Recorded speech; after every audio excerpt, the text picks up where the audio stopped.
Alligator Blood moves up and takes the lead, but Mr. Brightside's challenging. Mr. Brightside up to Alligator Blood. Cascadian late. Mr. Brightside in front. And Mr. Brightside has won the mile from Cascadian. Welcome to Bet Doctor, behind the curtain look at how pro punters operate. I'm your host, Scoot. I'm the Lone Ranger up here. Walt has packed his bags. He's off to Colorado ahead of the US Masters trip. He's on a 10-pin bowling expedition, so I think he's evens to make it to Augusta alive. Who knows what will happen in the backwaters of America in those 10-pin bowling alleys. Ooh, he's a braver man than me. DK, he's braved the weather. There's been a rain bomb hit Melbourne, so anyone that's done form for Flemington might want to just peel it back a little bit for this Saturday and the Moonee Valley. I guess it cops it a little bit better. But rain bomb hits Melbourne Thursday morning. PVL sent one through to you, DK. You're not the only Lone Ranger there, Scoot. I'm the Lone Ranger down here. I did cross my mind when I dropped the kids off at school and I couldn't see in front of me. That I thought, I might as well turn around here and go and do a remote thing. And old mate Nico had the same idea by the look of it. But anyway, mate, absolutely pissed down, brutal drive in, brutal. And the weather bureau, the bomb, the good old bomb, 7 a.m. I looked at the thing and it said, the prediction Melbourne today 0 to 1 mil, possible shower, this and that. Well, by 8:30, Dad said it was 20 mils in 10 minutes, and everything's underwater. But the drainage in that is good at the drainage. We know what the drainage is like in Flemington, but. Anyway, Scoot, I got in here, I made it one, I took one for the team, I'm in here, I'm dedicated, but I don't know where my old mate is. Where's Nico? On the nest. Love nest, surely. Perched up at home, currently, DK, so avoided this rain. I still got to go into the city later, actually, but I think it's maybe a bit of a reassessment for a few of those punters like me who've done early form for Flemington and Moonee Valley. There looks like there's another band coming as well, so interesting stuff. Sort of stormy stuff. I think that's what it's thrown. It's sort of just built out of nothing, really. So when those cells and sort of bit tropical weather, what do you get in your weather, Scoot? It just comes out of nowhere all the time up here. It's 0 to 1 mil, and then next thing you know, everything's drenched. But speaking of eyes of the storm or storm, bit stiff there, Nico, Mr. Moneybags, the old toiler nailed you in from the yard there, and I think you sent it as a syndicate bet. Wow, Carleen Heffel, can't she just get you both ways there? But you finished the day strongly with Ferretti. How was it there at Sandown? Oh, it was a bit torturous early. There was a few seconds and the like, but Ferretti, the way he paraded, I thought, gee, this horse is going to run a big race, and I said on the text he could put in a PB, and I reckon he has, so... I suppose that's a benefit of, watching horses like that every start. You get to get a really good profile on him, and yesterday was probably the best I've seen him parade. So, it was good to get a result there. But, that race Carleen beat us was a bit sick right on the post, especially Mr. Moneybags. How old is he? 12 or something. He's just been going around forever, and he nails us. So, it's been a tough month, to be honest. Lot of variance this month, but hopefully the result last night late, we can just kick off that into, I think, what's a pretty good weekend of racing in Melbourne. And I think, you just got to keep taking those good prices. Took a really good price either Storm, and there's a horse later on that we're going to talk about. I think he took $14 in Paratis a little while ago, and it got mowed down by Artorias. So as long as you're shopping okay, you can survive a little bit longer. Just on Ferretti, I'll give you the biggest lock. The biggest fill up in racing down here at the moment is Jay Childs on a Gay Waterhouse leader. Absolute. I don't know there's a bit of recency bias, but he's a great front. The old, remember B York? I know Walt's not here, but you might remember B York. So B York was a great front running rider. Well, I'll tell you what, Jay Childs down here is a great raider of tempo out in front, and then he gets on these Gay things. And they just elevate, especially with a run under their belt. Sometimes, I don't know what Gay says, she gets them really fit. Second up when they go up in distance, and he gets more control of the front and stuff like that. It's just flying. I don't know. I wish I had stats in front of me or some of the results, but all I can remember the last few weeks is just these Jay Childs, Gay things just leading all the way. So it's a fill up at the moment. I'll tell you what, filling up. You've just proven you're not a one-trick pony, DK. I think you're a Metro man after all. You nailed Mr. Brightside last week, and then one of your horses just absolutely bolted up. Queen Air, you said a couple of weeks ago that it was just having a little bit of a pipe opener, and there's a big race in it around the corner, and then she just waltzed in last weekend. But wasn't it it's an old classic pearl, the Valley Horses, Mr. Brightside. We said it on the show.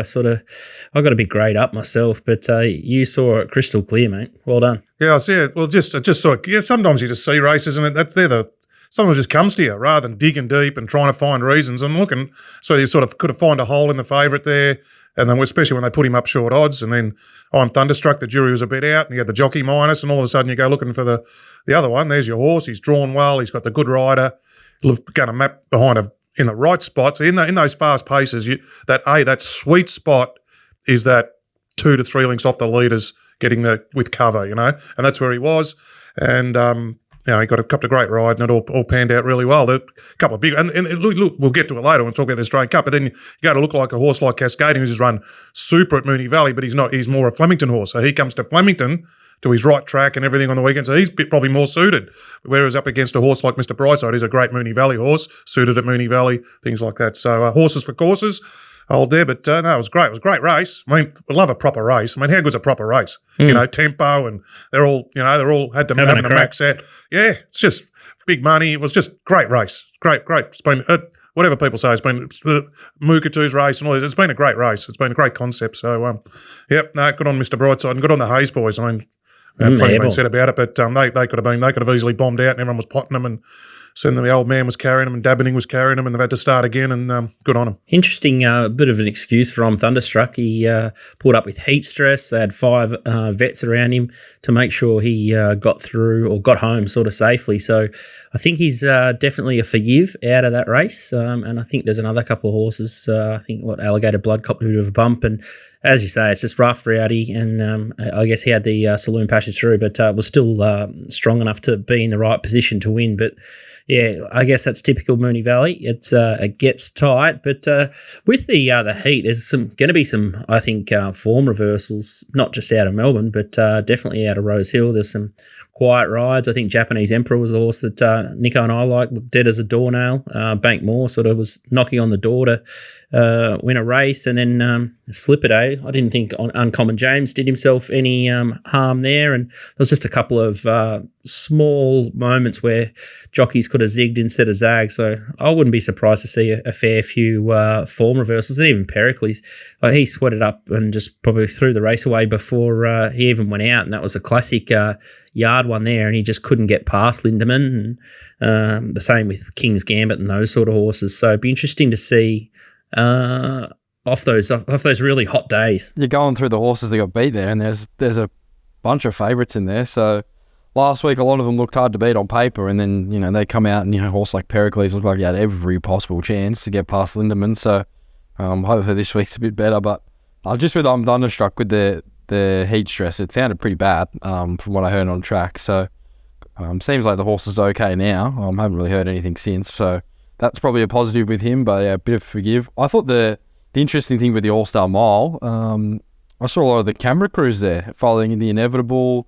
They're following Thunderstruck for this documentary they're making. So of what I saw they captured, it looks like they've captured the right stuff. There's a few good stories in there, so I'm very keen to see how that sort of plays out. 40 crew they had on that. I saw Nick Quinn or something said there's 40 crew on track today to film this doco or whatever they're doing. So, yeah, they're not mucking around. It's going to be fascinating. They've caught a really interesting year for the documentary with all these recent jockey falls. We had Teo, we had Jamie, Craig. So it's going to be interesting to see, I guess, how they paint that picture. And obviously Ben Melham, after the Teo fall, tweeted, there's a graphic on screen. The elephant in the room needs to be addressed. The Victorian workload on racing participants is far too high. Turnover and revenue is important, but not at the expense of people's lives. Fatigue kills. Hopefully 3 near-death experiences in 3 weeks is enough. It's interesting. There's been a lot of commentary about this, and a lot of people saying, oh, well, you don't have to ride too much, Ben, and manage your own workload. You're a contractor. You can pick and choose as you like. But, Walt sort of weighed in, and he said that doesn't really work like that, and there's pressure, there's trials, there's track work, and it's sort of like 4 a.m. to 11 o'clock at night, sometimes on like a Thursday, Friday night. You've got Wednesday racing, which is now pushed towards this sort of twilight meeting. So it does compound Wednesday, Thursday, Friday night. And then you've got arguably the biggest day, which is the Saturday, and then Sunday racing as well. So it's just a non-stop machine, the racing game at the moment. And Don Byrne pointed out that Victorian need 80% more apprentices and 16% more jockeys in total than they had in 2022 to keep up with the national averages on workload. So I think it's a bit of a cry for help from Ben Melham, but he's on the money here, isn't he? No, who? Malum or Don Byrne? Don Byrne isn't. That wasn't relevant down here. There, Queensland goes from Townsville right down to the border, Grafton or whatever it is, Grafton area. You've got a huge area. New South Wales much bigger. Like you talk, my mate, our mate, when he was riding our wheeler, like middle of the road jockey, mate. I drove him to Swan Hill one day for one ride, and he'd go here for my 2 rides, and he wouldn't get a ride for 3 days. Get a ride. So go and ask Al German and Jack Hill and all those middle of the road jockeys how they're going. Driving all the 3 hours for 1 ride and here for 2 rides. This and that might be 8 rides a week. So we don't need more riders, but I do think they need more. I mean, I did see Racing Victoria this week that they've advertised for a track work trainer, a slow rider trainer to train up people so get more apprentices in, and the ones that don't get through, they can become track riders and have another crack and that. But then, so, they only take 8 apprentices a year. But then when they can't get a ride till they start going, 4 kilo apprentices, who's going to put them on? Things like that. So I don't think it's that, but definitely the workload, the night meetings, and I don't know what the answer is, but the night meetings by day meetings by 3 or 4 days in a row, you can see the issues. Surely there has to be a night and day sort of schedule of riders, or you can't do 3 or 4 meetings in a row. There has to be some sort of intervention from Racing Victoria if this is in fact an issue. People that you can't back up, and you can't do the Wednesday twilight, Thursday night, Friday night, and maybe you can only do 1 day meeting if you cover all those 3 nights. So it can't be too hard for these guys to fix, because they talk about animal welfare as being a big issue, and the Greens knocking down the door to sort of kill racing. Tell you what, if there's a couple of jockeys go by the wayside, and there's already a couple that have got severely injured at the moment, it leaves racing in a really vulnerable state, I thought. It's such a, I mean, they're self-employed, they're their own contractors. It's such a catch and kill game, right? So even though if they have 1 week out with suspension, let alone a month off through injury or go for a break or holiday, except when you're Zara and Malum and the good riders. But those blokes, they just lose all their momentum. Other blokes step in and ride the horses in work or in the races that they would have been riding. So if they're sort of, the trainer puts one in on the Friday, if they've ridden Thursday, because they've been riding that thing work Thursday day, got to be on it. And then the trainer says, well, I'm sending another one to Pakenham that night. Yeah, I want to be on it. And where's that other side? Well, he's got a suitable 1,200 metre race at Kyneton on the Friday. Oh, I want to be on it. So, I mean, they miss out. Then, okay, don't worry, you don't want to ride it, I'll go and put Jack Hill on it. And then they lose the ride and it wins. And so, I mean, it's such a catch and kill game. And then the Johnny on the spot, when the jockeys, like you see, Boss was the best at it. Like a jockey would go down and have a Group 1 ride coming up and he straight on the blower, Boss is available, straight in there, straight in and under and get the ride. It's such a catch and kill caper. And if they're not riding, or they're not riding those horses in work, the good horses in work turning up, they lose the rides. And so I don't know what the answer is, because if they back off, someone else will jump in underneath them. So maybe it's an amount of rides. So maybe they're only allowed to ride 30 race rides a week, or whatever the magical number is, so they can still pick and choose. And instead of riding 8 on the card 3 days in a row, they can just pick around their 4 best rides. I think, to me, that makes a logic sense. But I think everyone needs to get their heads in a room and figure it out, because that's right. I mean, the week we're having Mondays. There's no racing on Mondays at the moment. And then the Tuesdays, all the top 10 riders wouldn't ride on a Tuesday if it's out wide and things like that. So then it's really a Wednesday to Sunday issue. And no, I don't know. I don't know what the answer is Scoot, really. Yeah, I don't know the answer either. Maybe I think Victoria's a lot different to other states because we have jump outs. So other states, I'm sure they have jump outs, but Victoria, like you look at Cranbourne, everybody jockey's there because all the good trainers are there. So they're all at Flemington and that. So you've got to, say Thursday night, if you're at Pakenham, then the next day you're probably at Flemington at sort of 7 a.m. if you haven't ridden in gallops or anything like that, track work before that, to ride the jump out. So I feel like that's probably an issue that needs to be sort of looked at. The jump out thing's a big one, Nico, because I don't think the riders don't get paid for jump outs, do they? No, so that's probably the biggest issue. Yeah, they don't get paid for it. And then Racing Victoria say, we run jump outs because it's cheaper for owners it's cost to owners. We want to lessen the cost on owners. Now, it's less of the cost on owners because the jockeys aren't getting paid, and that's why they're not official trials, right? So and then the trainer say, you got ride it in the jump out because you're going to get your 200 to ride it or your prize money to ride it on race day. So they sort of compensate there. So you're riding the jump out, you get to ride it on race day. So it's that's one of the reasons the trials versus jump outs down here, So it's a two-way sword. Just to skip along, there's a little bit of fatigue creeping in. The jockey B May, there's a little graphic on the screen now. Wingatui on Monday in New Zealand failed to weigh in. I'm not sure what's happened here, but it looks like a rider has won the race, and then the connections of the second horse have protested on the result itself, but the rider of the winner just sort of went MIA, so he went missing. So then they've disqualified that runner, and they've lost the race. So the punters have gone absolutely screwed, but he's got 5.5 week penalty, the jockey there, for not weighing in. I've never heard of this ever before in my life. DK, have you ever? He's done a Harold Holt. Yeah, I don't know. You'd have to find out the reason for it. Obviously, there's no malice or anything like that. Ill intent about him not weighing in. Otherwise, he would have got longer, a year or two, wouldn't he? So I'd say he's had some sort of issue, and whether it was just a brain fade or he was right. He lost his way because he's been sweating so much, or who knows? But he obviously wasn't thinking straight. But 5.5 weeks is just a little tap on the wrist, isn't it? So yes, no, I've never seen. Again, the punters, yeah. The horses, your horse could have carried the right weight, and everything should be sweet just because he hasn't weighed in. The punters do their day, but anyway. Yeah, that was a weird one. Surely protest payout. Yeah, that's right. Justice payouts or protest payouts. Yeah, true. If you've got a couple of sick beats recently, make sure you check out the Comics Lounge in Melbourne. They're the home of comedy. They're in Errol Street in North Melbourne. So you can do private functions. They can hire their comedians, best in the business. And so you make sure you check them out. They're a new sponsor on board the Comics Lounge. So make sure you get around them. And Melbourne's Comics Festival is just about to hit the doorsteps there. So make sure you check their schedule and book someone in. All right, today's show is going to be a beauty. Donnie, I tell you what, he's struggling up in Brisbane at the moment, but he's got one at Eagle Farm. He's gone for just the one bet and one early winner. As I said, Walt's going to be by video only, so we'll have a bit of a chat about the Tancred, but he's going to drop his best bets. I suggest that you follow him on Twitter at @JWalter if you want to see his 10-pin bowling antics and some of our Augusta trip highlights. But there'll be some weird and wonderful stuff come on Walt's timeline. But he doesn't sleep, this bloke, so he'll be tipping all of his Sydney stuff, and he's obviously got a fair bit to manage in the Racing Watch thing, and we'll be both pretty active and online for the next couple of weeks regardless.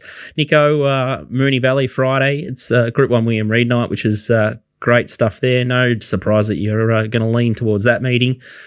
Flemington Group 1 Australia Cup Day looks tricky, and then the TopSport Steamers, Uncommon James was a bit stiff, and Alligator Blood was another one last week, so still looking to strike there after 3 disappointing ones, and one definitely unlucky there, but make sure you get around TopSport. They're family owned and operated, and they've got the new app and the mobile site, so if you've left them in the dark for a little while, make sure you download and update that app, and I'm sure Tristan and the boys will look after you once you get rolling there, so make sure you check out their new app and give it a roll. But DK, we're going to dust the cobwebs off you. You're back. We threatened that you'd do a race, then you went missing for a week, and now you're back. So we're going to have a look at Pakenham on Thursday night.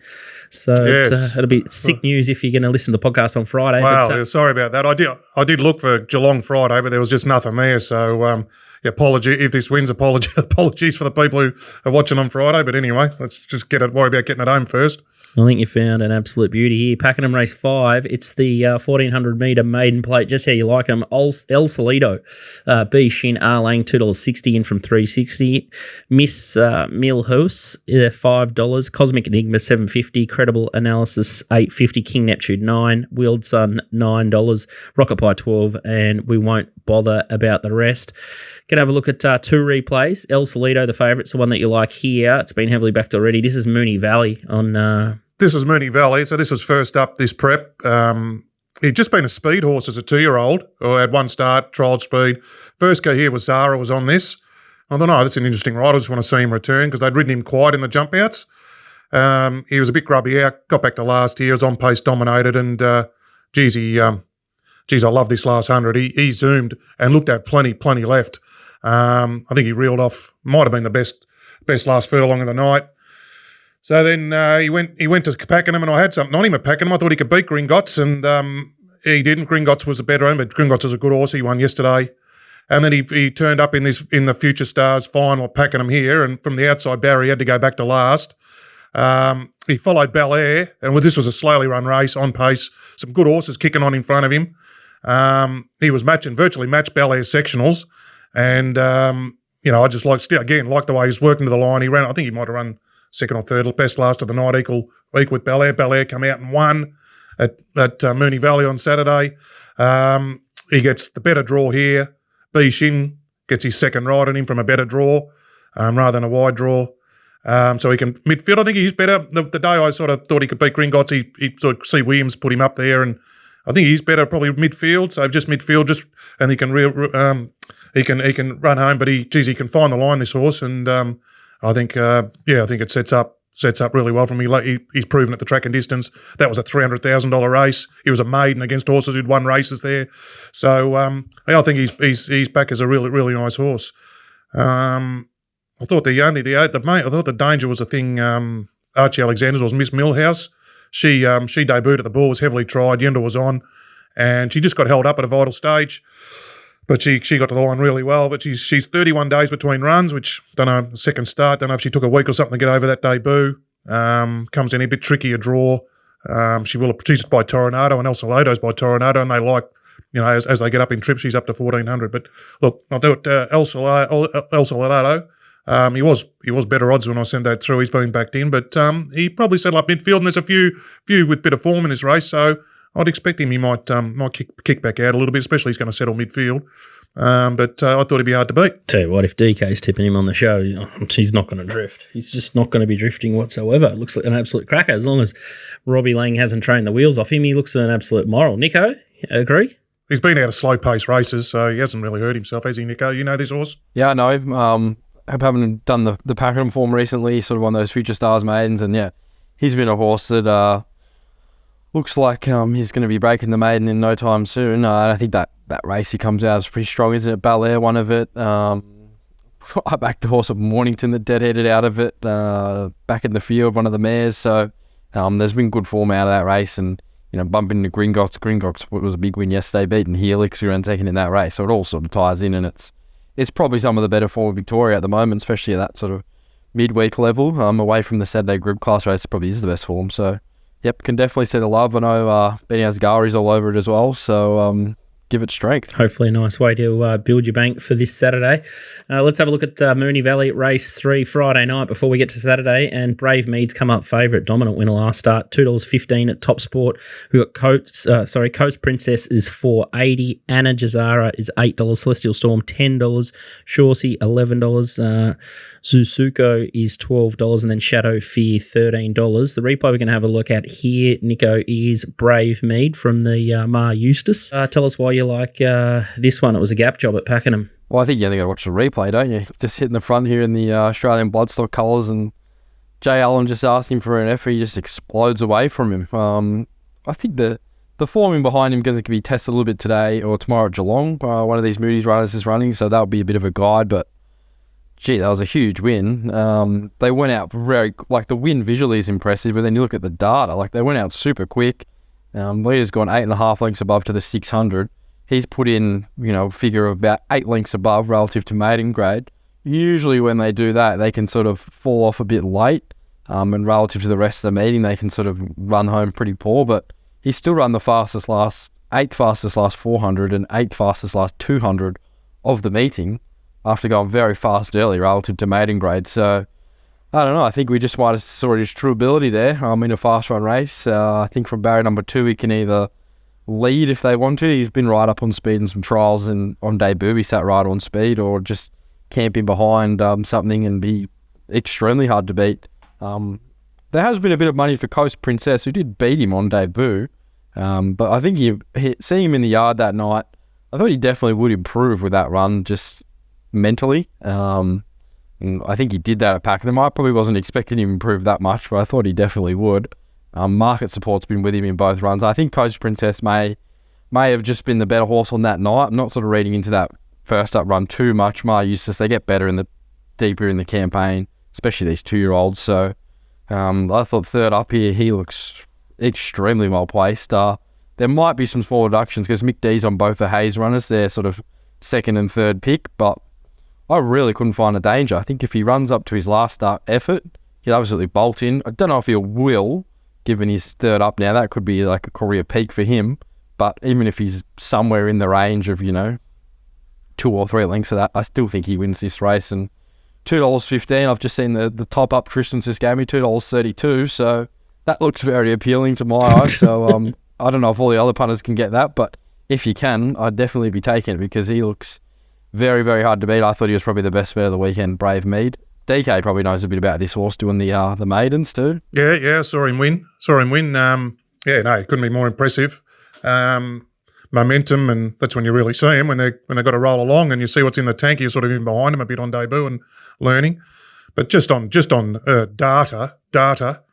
This is why you got to. Why you got to have proper data, proper punting form, proper times, pay. Because if you get the free stuff on racing.com.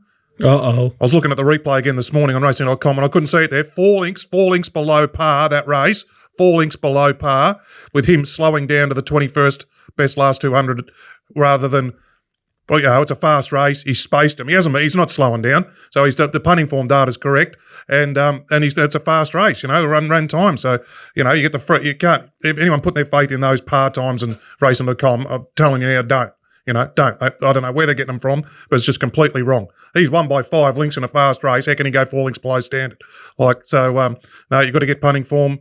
And, he's going to be hard to beat, but, improving horse. We say it every week. Punting form's the best in the business. Yeah, the stable. I remember that. I can't remember if it was Kieran Maher or Dave Eustace. They said when it won last start that was their best for the weekend. So if he holds his ratings there, it looks like he's an absolute put-in-take-out job. All right, let's have a look at the Group 1 William Reid. We've got plenty on the menu today. Race 7 at the Valley Friday night. Imperatives $3.30. Jigsaw $6. Benedetta $8. In the Congo $8.50. Bellanipatina $10. King of Sparta $14.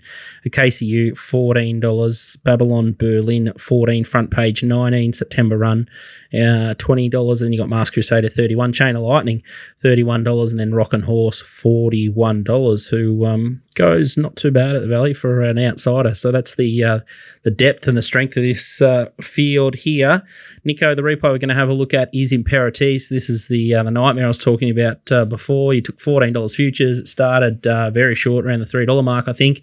And then you got Artorias with Zach Purton sort of weaving through and winning here. Well, here I thought we're home, and then Artorias just absolutely blouses us late, but there's no Artorias in this field.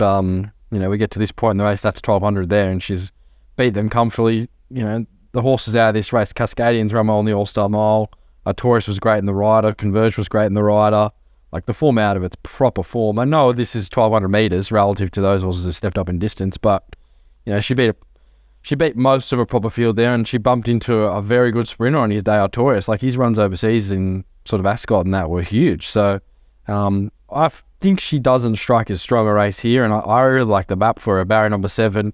A lot of the horses inside are going to kick up and probably look to hold a spot. I think there's really good speed in this race, and I think the speed could just take each other on and sort of take each other out of the race. And given In the Congo and Jigsaw are sort of two of those horses, I'd be putting the pen through them, to be honest. And then sort of that, where does it leave you? Benedetta. She was good. Going to go there? She was good last start. I don't know whether you would from 11. Like, you'd have to catch a pretty smart one in front of your first exposure to, this sort of pressure. She only met the boys for the first time last start. A weight relative, since her maiden wins. So, she's dominant and she's doing everything right, but don't know if you could sort of get too involved here given the barrier. And then where else do you look? Probably a few horses that are, had runs that are below their best last start, like Ballinipatina, Palele. They're definitely in the game if they can find their best, and they're probably good enough odds to sort of have small savers on. I thought the second pick's probably King of Sparta. Huge run on the Oakley Plate. We've seen that form backed up with Uncommon James running second in the Galaxy, Lofty Strike running second in the Newmarket. Like, it's a proper race, the Oakley Plate.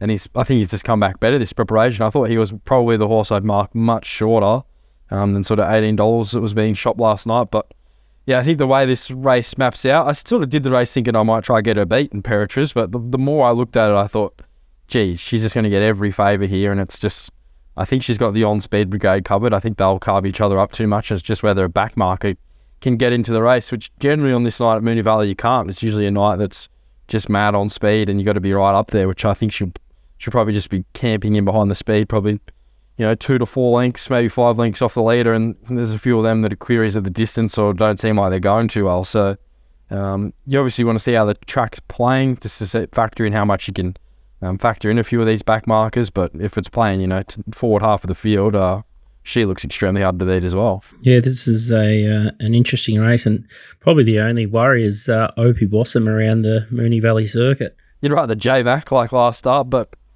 Opie's come here and done it before. It's not like he hasn't won Group 1s in Australia. It's just it's a bit of a throwback, isn't it? I think he rode Mongolian Khan, didn't he? And he's had a fair few cracks over here. He's a big-time rider over there, so he knows he can get the job done for you. It's just you'd probably rather a local, but I think that might help you with your price, to be honest. If J-Mac was on, she probably would be 260, 270, so hopefully gets the job done. Deep race for mine, and not sure that DK's got any thoughts, but happy to back you in there, Nico. And just a little correction, Imperatives was 1,300 in the Canterbury Stakes last time, so 1,200 will be no issue at the Valley. But interesting, $3.30. Don't know. It'd be interesting to see what happens with Benedetta. So hard to bet until the scratching sort of come out there, but probably on the money there. Let's have a look at Flemington race number 7 on Saturday, and that's the Australian Cup. Interesting market here. Cascadian's been smashed 420 into 290 at TopSport. Right, you are $7. Moanga $8. Nonconformist $8. Steinem $11. Bankmore $15. Emissary $16. Numerian $17. Here's a shocker $21. Pounding $21. Virtuous Circle $21. Campionessa is $21. Smoking Romans $26. And then you got horses like Luna Flare $34. El Patroness $61. And Maraschino $81. Regal Power $91. Yaffet, some funny placement there, $91. And Bear Story $101, who was not too shabby first up. But initial thoughts here, Nico. I think we mentioned it off air pre-show. Cascadian was as the heavily back runner here, and I think we're going to have a look at the replay here. A little bit unlucky in the All-Star Mile, but I assume that punters are thinking this horse is going to run super again, especially as DK alluded to, Flemington, and he's probably most suited by the rain out of most of these gallopers. Soft track, heavy track, doesn't matter. Jesus, was a good ride, hey? B. Mellum, what a ride, hey? There's some great rides, both him and D. Perez. Like, on the big stage, they just rode those horses superb. Like, particularly the bloke from Tassie. I mean, Mellum, you sort of say, okay, he's done it a few times, but what a great ride. But, anyway, you go, Nico, and I'll tune in after. Oh, it was a terrific run. Like, I think you can't really be knocking the run too much. Like, he's gone huge there. Cascadian, look back to his form last prep. He was a winner over 2,000 metres in a real fast-run race. I think he'll cop at least a genuine tempo here. He just drawn 11, but he's a back marker, so that's not really too bad for him. He'll be back there anyway. It's like he ever sits on top of the speed. So I think it's really just a price thing with him. Like, what price are you happy to take? I'm probably not happy to get involved at 290. I wasn't really happy to get involved at 350, to be honest. So he looks like at this stage, before the yard and sort of assessments at the moment, I probably couldn't be backing him at that price. He's probably the most likely winner. Just what price you want to get involved. Mwanga's got some very good form at Flemington. He's never misplaced at Flemington, and he's got some good runs in sort of the McKinnon and the Champion Stakes. Daniel Moore from 15, he's going to have to make some decisions there. Nonconformist, here's another one, got back to somewhere near his best last start according to punting form, and a lot of rating spaces out there. That was a big win in the Blamey, but he's got some decisions to make from 14. Do they just want to go right back? Steinem, your fourth pick in the market's the same. She's drawn wide. So your first 4 picks in the market are all drawn very wide, and then sort of emissaries, next on the line, and he's drawn 19. So they're all back markers. I think this race could be determined to who gets the best run.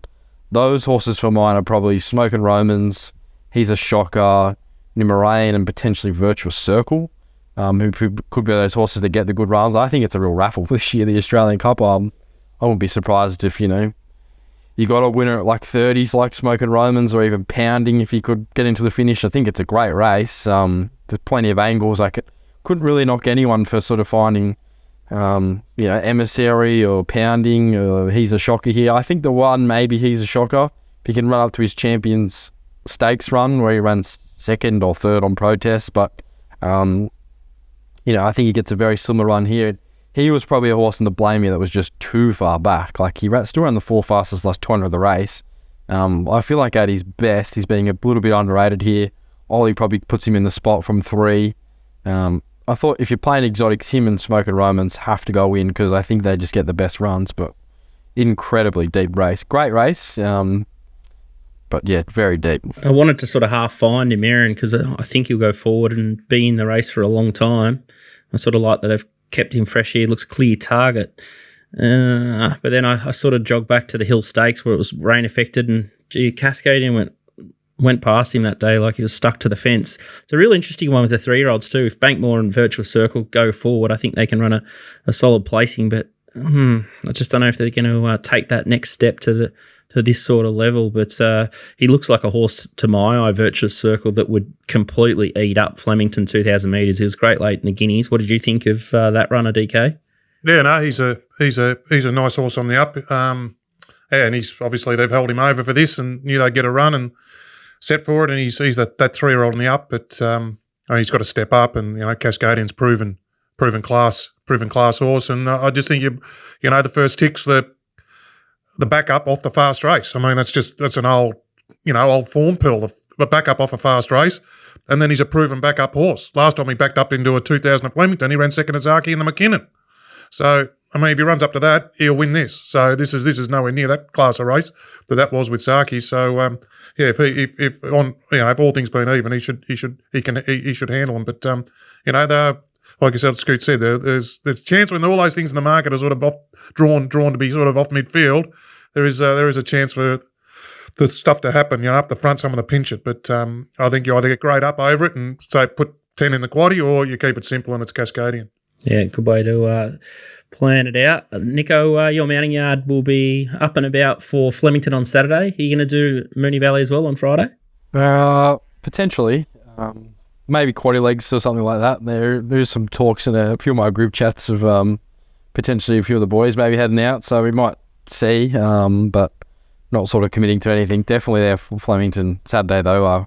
Really keen to get stuck in there. I think it's a great meeting. I think there's plenty of bets to be had there, so keen to get out to HQ and maybe something for the Moonee Valley. No guarantee, so. Yeah, you got a little bonus meeting there on Mornington on Tuesday, so I'm working to the bone. Might have to put a bit of a fatigue rule in for you as well. But even punters, like obviously jockeys work super, super hard, but DK, you specialise in the maidens. Nico, you do the Metro Yard and things like that. And even me, I pick the eyes out of them and use punting form to help me sort of pick the eyes out of the form and take shortcuts here and there. But to try and keep on top of all the form in Victoria is torture, and just and around Australia, there's just wall-to-wall product. Like, that's right. And the Monday, I love the Mondays. Having the Mondays is like taking a deep breath. Look at them go, there's no races on. Beautiful. And I can sort of do all your database catch-up and stuff like this, and maybe go and do a couple of things that you need to, because Mondays are a great day if you got it, and if you got it to go and do your chores and stuff or your messages and things and stuff. But and also Wednesdays. I mean, I really don't partake in Wednesdays, so it's another day, and then I can gear up, for the weekend meetings. But you can't, if you're going flat out every day, you just drive yourself into the ground. Patience is a tool that you need, and so is puntingform.com.au. So make sure you check out Punting Form if you haven't. It'll help you keep your database in check and help you do the shortcuts for the form. Tell you what, it's a more harmonious show without Walt. Bit more positive, bit more pep in the step, and it's been very much a Melbourne focused show. But it's great racing up in Sydney. The weather forecast is terrible, which is no surprise. 7 mil, 10 mil, 15 mil. So I think we're going to get rain affected track, similar to, I guess, at least it's a natural sort of rain affected deck this week. But we'll have a look at the Tancred first and have a talk about that, because a lot of the form lines are sort of in the similar type realms here that we've just been speaking about, the Australian Cup. But it's Group 1 up in Sydney, 2,400 metres, Tancred. It's Gold Trip here at 420, Wait for Age, Montefilia 480. Cleveland's been off the map. This is the import, $10 into $5. Arapaho, Canberra Cup winner, $8.50 Knight's Order, $9. Vow and Declare 10, Salukin 12, Stockman $13, King Frankel 13, Explosive Jack 26, Saracen Knight 51, and much, much better the rest. Interesting, the quick form that I had a look at with Cleveland, the form ties in around sort of the Ebor form with Get Shirty, and this horse has got a lot of 2,200 to 3,000 metre form, and the mail around the place, as the market betting suggests, 10 into $5, as this horse has landed and it's completely airborne, gets K McAvoy. Any thoughts on that initial market or just the race itself? Nico first, probably. Well, I thought Gold Trip would have it at his mercy, sort of off his first up run, and then the last start, he was a bit bit plain. Maybe the race shape didn't suit him. On the backup probably helps him, but yeah, that was probably my starting point in the race. But I don't know if you can get sort of too involved given, the plane run the other day. I don't know much about Cleveland, but that sort of interesting intel that you bring to the table there. Yeah, weird race, I would have thought. I think Gold Trip at his best, I think, he's the best of our local chances. It's just whether that first up run really flattened him for the rest of the campaign is probably the worry after last up. DK, now you're a Metro man. Any thoughts on this race? No, Group 1 race, is it? This is a Group 1 race. Is it? Well, it's got the Melbourne Cup winner. It's got two Melbourne Cup winners. Huh? Got 2 Melbourne Cup winners. Vow Declare's in this, isn't he too? Is he in this? I think I saw him there. Is he in the race, though? Do you reckon he's a chance? Oh, he's single figures, isn't he? $9, $10 chance. Well, wouldn't he? He went good the other day, but no. I think that Cleveland stuff is everyone's tuning into the Dubai Honour. What happened with Dubai Honour the other day? And saying, well, geez, good chance they bring one out here. It's a good chance. It's better than that. This bunch of, I'm going to call a Melbourne Cup winners moderate bunch, but this is not their race. It's not a 3,200 metre handicap. This is 2,400 to weight for age. So the way Dubai Honour handled them last week, I wouldn't be surprised if Cleveland come out and handled this lot in the same vein. Yeah, it's an interesting one. I thought Explosive Jack's been really good without winning. Was really good in the Carline Cup behind Pounding and Sunshine Rising, and then it was really good in the Canberra Cup, but it was just a complete cow paddock with Arapaho. So if the market's saying that Arapaho's in the race 13 into 850, I'm pretty confident that Explosive Jack is ready to peak, and 2,400 is what he's been looking for. And I do notice that John Allen's gone up for the ride there on Explosive Jack. So at $26, I think that's definitely the wrong price. So I wouldn't be surprised if there's a little bit of a tickle in the market for him. But be interesting to see what happens with the betting there. Let's hear from the man himself, the captain up in Sydney, Johnny Walter, via video. G'day guys, miss you already. Phoning in this week, and we'll be for the next couple of weeks, I guess. But what are we going to call this? I guess Johnny's best. Donny's best is normally the photo friend who rings in and does a great job every week. But this time it's my turn to be calling in, and I'm going to wait till late in the day. Rosehill rail out. I'm hoping they don't do the same trick they did last week and sort of water the inside. I'm assuming that it'll be a normal Rosehill where the inside in run will be an advantage, and it'll be hard to come from sort of back and wide, even though we do have big fields for the majority of the day. My first, I'm going to say value selection, because it isn't an easy race, is Diamond in the Doncaster Prelude. Thought it had a bit of a look around there first up, and I think it'll be an improved runner here. Inside draw, Tommy Marquand will certainly be looking to be striking back after that unfortunate fall last time he was out here a few weeks ago. Pretty open race with Crosstalk a shortish price favourite. He's in the horse they usually do have a good look at trying to bet around, and I thought it was a pretty soft race overall, to be fair. And even though Diamond may be peaking into the Doncaster, I think that inside draw will really allow him to run a much improved race here. And the last, it's because the clean-away handicap, just a benchmark 1,400.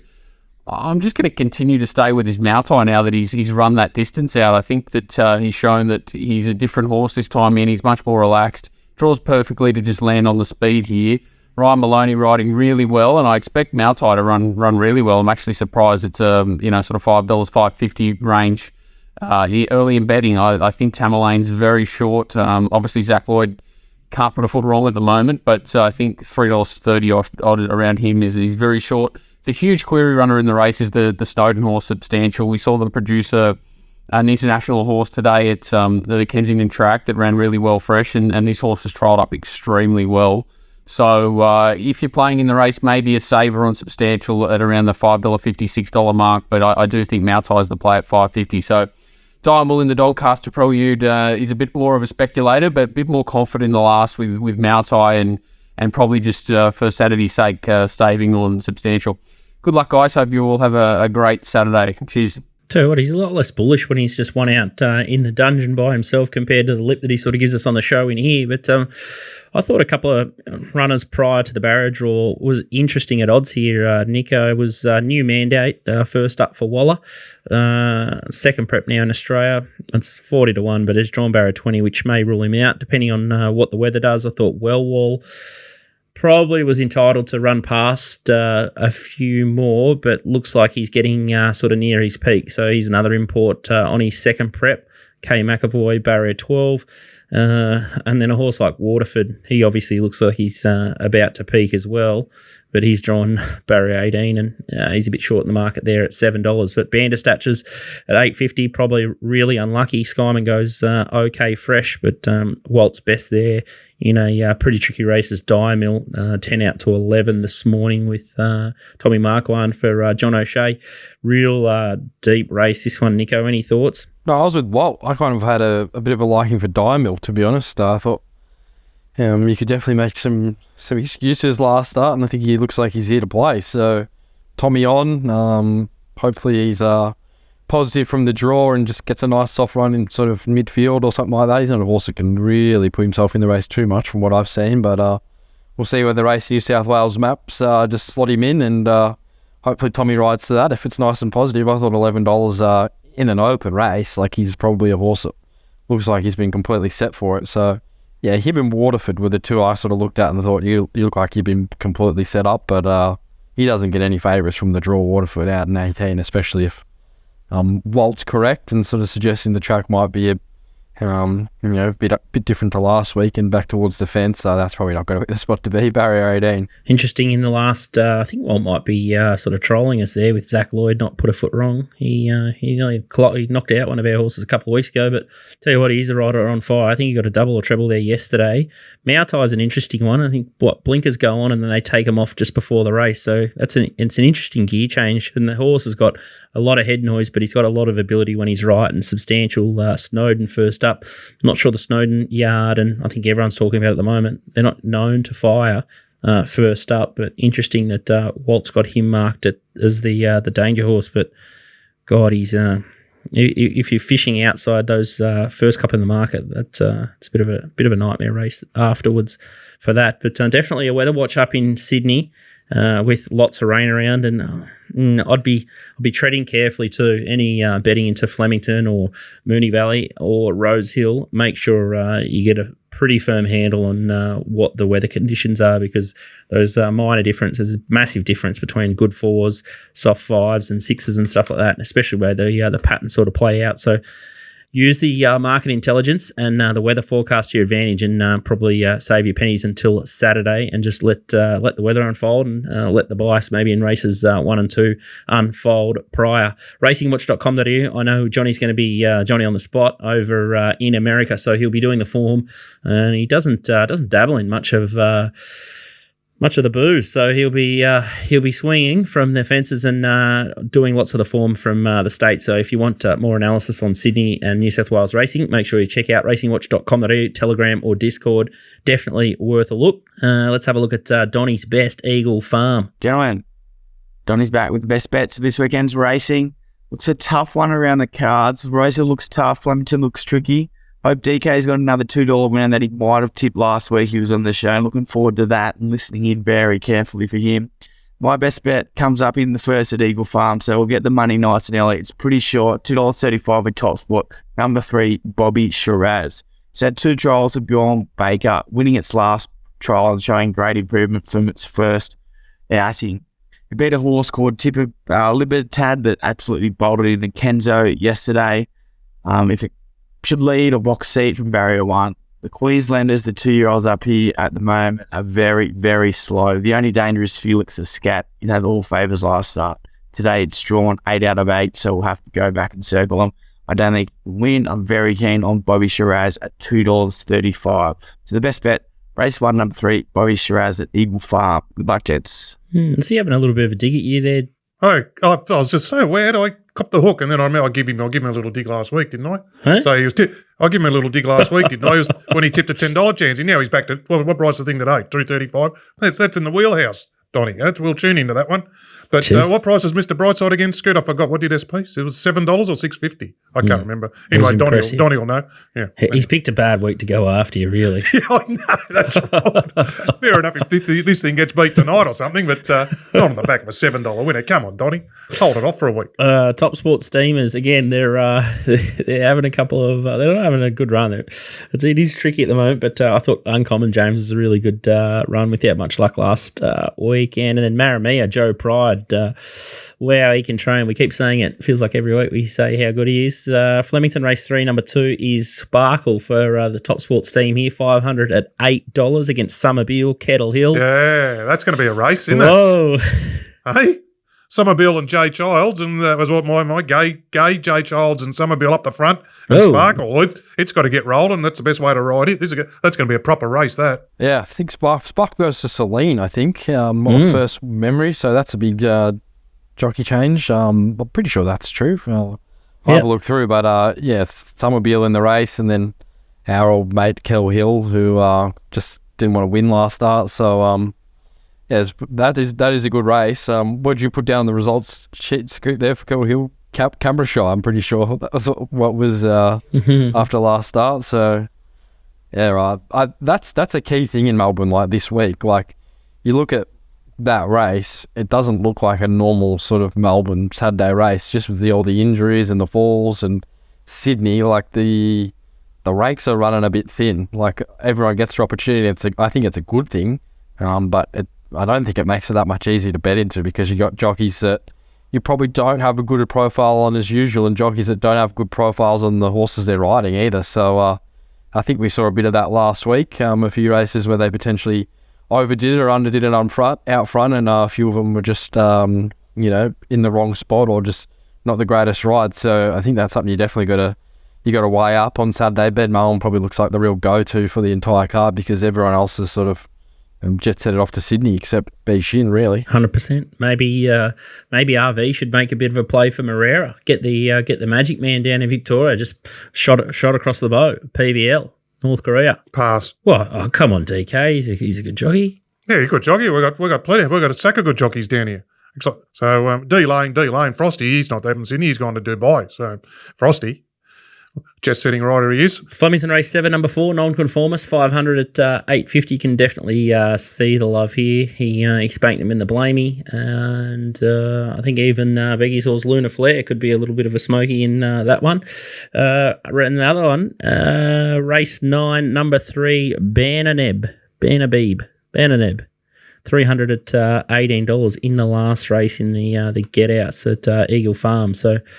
They can sometimes throw up a big price winner there at Eagle Farm, so we'll have to get Donnie to maybe comment in on that one. But race 9, if you're struggling for a bet there at Eagle Farm.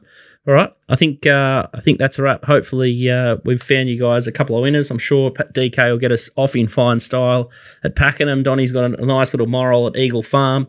And Nico, you've probably got a moral there in Brave Mead. So if all those shorties get up, we'll be well on our way to having a great weekend. And just make sure you get the weather watch down there. And good to have you back, DK. It feels good to have you back previewing races. Does it? Oh, well, we'll see after the results go. See how we go. Robbie Lang. Ooh. Couple of DK tracks this weekend. Avoca and Donald. They just scream your wheelhouse. Voca and Donald, hard to beat. Then into the first footy match on Sunday. The first practice match for the boys, so it's come around quick. So looking forward to that too. So back around at Donald and get the boys home. Just get the Aussie mail, that's all we want, mate. Yeah, Aussie will be down there Sunday, nothing sure. It's bobbing up everywhere, starting to get the right time for him.